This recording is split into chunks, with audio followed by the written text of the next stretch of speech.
What is up, everybody? Skratch coming up with another Raid Shadow Legends video. Today, we're gonna have a look at a new Doom Tower champion, an epic champion from the Orc faction. I really like her kit, so I wanna take her for a test drive. We are currently on a Sire's account, a clanmate of mine, so big shout out to her for letting us jump on her account to showcase this epic champion. I'm kind of like 1 month plus behind it, or around there. Maybe not 1 month plus, but I'm quite a bit behind it with the champion. So for whoever is not familiar, you are getting this champion by completing secret rooms in the normal rotation of the Doom Tower. What exactly we have on this champion in terms of kit? On the A1, we have a chance to land a poison debuff for 2 turns. That's a 60% chance fully booked. The A2 attacks one enemy, has a 100% chance fully booked of placing 2 poison debuffs and a poison sensitivity for 2 turns. That's on a 3-turn cooldown. The A3 places an increased defense and an increased attack buff on all allies for 2 turns. That's on a 4-turn cooldown. This can be really good for clan boss, right? Regardless if you're running a high defense team or an unkillable team, this skill right here can actually benefit either one of the champions. Then the passive, that's kind of like the most interesting thing on this champion. When attacked, has a 50% chance of increasing the duration of all poison debuffs on the attacker by 1 turn. So think about having a debuff extender, but instead you're just extending the poisons. And honestly, on the clan boss, she is definitely pretty interesting. Kind of like want to see, can we keep up the poison bar full just with her passive? And what sort of damage we're kind of like getting out of it. This champion will be pretty good on the Dragon Dungeon because of the poisons, will be pretty good on the Ice Golem as well. Now for the Ice Golem, probably you would want to take different masteries, avoid having War Master on it because that might wreck you. It's going to be pretty good for faction wars, but I'm pretty convinced that by the time you're going to get to collect this champion from the Doom Tower, your faction wars will be completed and you're going to have Lydia. Why? Because we don't have the option to select what champions we want to get from the Doom Tower. Plarium, you really need to work on this. We have so many champions added in the Doom Tower, and the whole system is so busted because by the time you're gonna get to collect most of these champions, you're not really gonna have a great use for them all around, you know? Like, even though this is a strong epic champion, I feel like by the time most of you guys are going to get her, you're not really gonna have such a crazy use for the champion, you know? She looks awesome design-wise. I really like the design. And it's nice to see that we have a strong orc poisoner, right? I have her built on a couple of crit damage sets, a broken set. I'm not on my account, guys, so everything is a bit different here. But total stats for her, 41k HP, 3.7k attack. The damage is based on attack, 2.2k defense, 186 speed, 102 crit rate, 252 crit damage, and we have a bit of an overkill on the accuracy, 314. We're gonna use this champion in Clan Boss, Dragon, and Ice Golem. Masteries, we're gonna keep the same all around because, how I mentioned, for Clan Boss, we definitely want to have War Master. For Dragon, we want to have War Master. For the Ice Golem, you want to avoid having War Master because that can cause the boss to proc the passive and wreck your entire team. But you know what?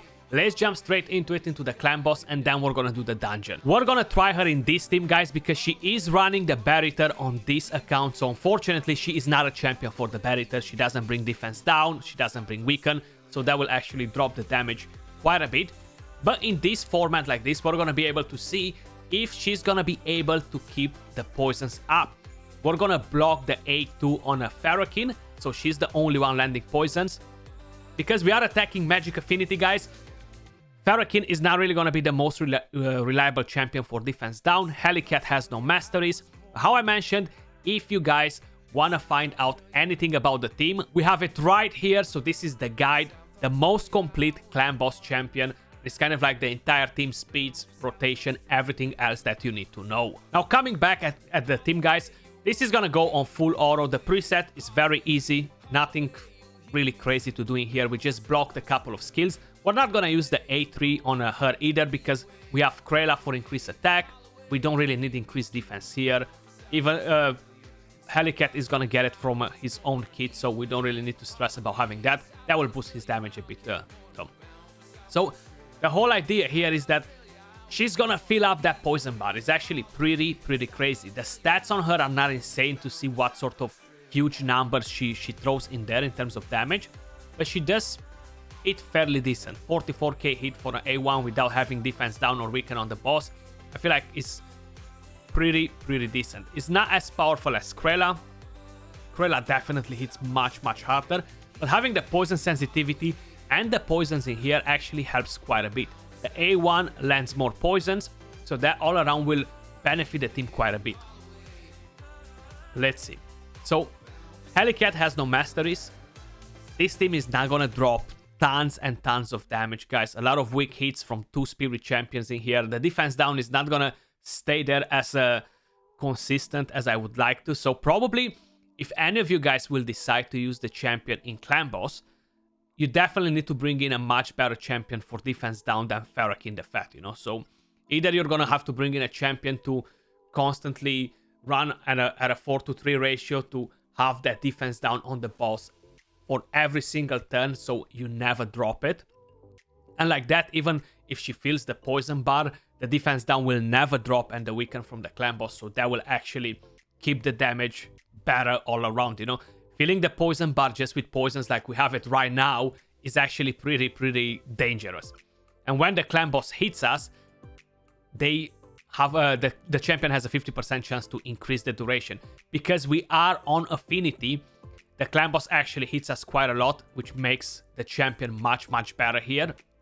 Because our multi-hit, so that 50% chance can proc multiple times, can proc more often, you know, than on Void Affinity, where it can only proc twice on the AoEs.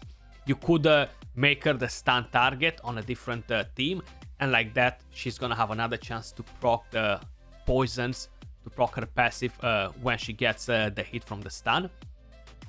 But I feel like even like this is definitely consistent enough. Like right now we drop the poisons, but again, she's gonna get to use the skill, bring in the poison sensitivity, more poisons on, and as soon as the boss starts slamming, you see, bang, it went all the way up to 4 turns from 1 turn on the poisons, which is pretty solid. If you have more, imagine all those just getting filled up. And most of the times, the debuff bar is going to be full, you know. There we go, we increased them again, if I've seen that right. Having double ally attack champion helps as well with the A1 because we're getting more poisons from there too. I'm not gonna leave the entire run, guys. I'm just kind of like trying to see where we're getting the whole poison bar full here. It should be pretty soon, just so you guys can see how nicely the passive comes in play. There we go again. Bang. This time around, I think it only procced once, the passive, so the 50% chance. But we're gonna have another AoE attack here, which should probably push them a bit higher. The problem is Ferakin not keeping that defense up consistent enough. You see, now it went all the way up to 5 turns, so this is actually pretty solid for a passive on an epic champion. The only thing that's not that amazing with it is that she doesn't bring a defense down or something like that. I would definitely prefer to have a defense down on the champion than having defense up and increase attack, you know. She would be much better like this, because you would be able to run her on the Barrier, for example, you know, and that would actually make a difference for a lot of people that don't have Draco, Bellanor, and all the rest of the champions. But the poisons went all the way up to 6 turns now, which is definitely pretty nice. And we have another AoE attack. Let's see, are we getting them a bit higher? Okay, this time around it didn't proc. You know what, guys? I'm gonna fast forward towards the end of the fight, and we're gonna see the total damage. So here we are, turn 49, 45 million damage. How I mentioned, let's not focus on the overall damage for the team because it's not optimized. Helicat has no masteries. Brockn is not really built for damage. I shouldn't really have him on the team, honestly. Ferakin, Krella kind of like in the same situation. But Liburga comes in with 26.5 million damage. If we were optimizing to have the defense down, that would have raised the damage for the entire team. But how I mentioned, for Magic Affinity, bringing Ferakin wasn't probably the best idea. How I'm not on my account, I don't want to make a mess and wreck all the champions around. Let's move over to the dungeons and see how decent she is on the Dragon and the Ice Golem. Coming to the Dragon Dungeon, stage 25, this is the team that we're gonna use in here, guys. We have quite a few other poisoners. We wanna see what sort of damage we're getting out of this champion. The good part about her is that she is Void Affinity, so that definitely makes quite a bit of a difference, especially for dungeons. Imagine if Dark Hale would have been Void Affinity. That would have been amazing. Unfortunately, he's not. Ripperoni. Maybe another time, you know? Maybe they're gonna make some ultimate, mega ultimate Dark Hale, and that's going to be, that's going to be Void Affinity. Just getting weak hits on this stage on the dragon is pretty annoying, you know? So we're landing the poisons, poison sensitivity. That's kind of like what makes this champion good here. The dragon won't be getting so many turns all around to say that, okay, the passive is what makes this champion amazing. Plus, if the passive doesn't proc, it won't really benefit you as much. But if it procs like it just did right now, it's actually pretty good to have the poisons for a longer duration. If you have too much damage on the team again, it's not really gonna make a difference, just the passive. But having the A1, having the A2 is actually pretty solid all around, you know? So definitely coming in handy. Beautiful. Pretty good damage as well. She doesn't have crazy stats, you know? So we managed to get that in 1 minute. Of course, we have Battle Khazar with 900k damage, Dracomorph with 1.6, we have Seer with 3.5, and we have Liburga with 1.2 million damage. Definitely not bad damage all around. Let's move over to the Ice Golem. So there we're gonna be able to run pretty much a very similar team, stage 25, and here we go. Lydia instead of Dracomorph, just to help the team a bit more here. This can be pretty dangerous because of the masteries, you know, so you want to avoid having War Master on the Ice Golem because that's gonna trigger the passive, and most probably if your Battle Khazar doesn't have tons and tons of HP, your champions will die and Battle Khazar die with them, so that can mean a loss, you know. Let's see, so we managed to get that done. Now at the boss, we're gonna attack the minions first, so that's pretty fine. There's no point to use the A3 on her here either to have the defense up, because the boss will ignore defense if his passive procs. So we wanna drop as much damage as possible just from poisons here, you know.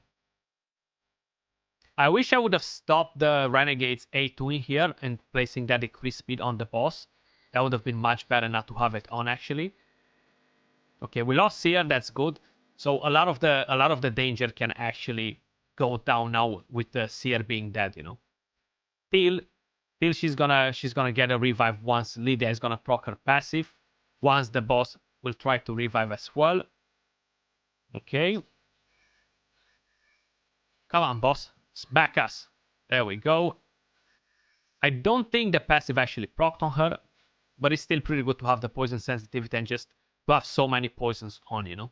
It really depends what champions you have available on your account. Unfortunately, how I mentioned, a lot of times, by the time we end up to collect the Doom Tower champions, they become pretty useless, you know, because we're not gonna have a use for them anymore. There we go. We have all the team back on track here, revived. We have plenty of poisons on the boss. No decreased speed this time around, so that's good. But I feel like the boss will definitely die now once he's gonna get a turn. That was the passive that just procced in there. That revive can be pretty nasty. So Seer with 3.2, Bad L with 2.7, Lydia with 1.2, we have Liburga with 1 million damage. I don't have to mention that the champion will be pretty solid in Faction Wars, guys. I could potentially see some other use, maybe in other on other Doom Tower bosses, sorry. Like the Nether Spider could potentially be something to have more poisons on the boss. Just all around, I feel like she's definitely a solid epic champion. We have I forgot the name, the Archmage, right? We have the Archmage, we have Dark Hale, and I feel like she is definitely the third best epic champion that we're getting from the Doom Tower. Let me know your thoughts in the comments down below, guys. That was all for this video. Much love, appreciate all of you guys watching, and I'll catch you all soon in the next one. Peace.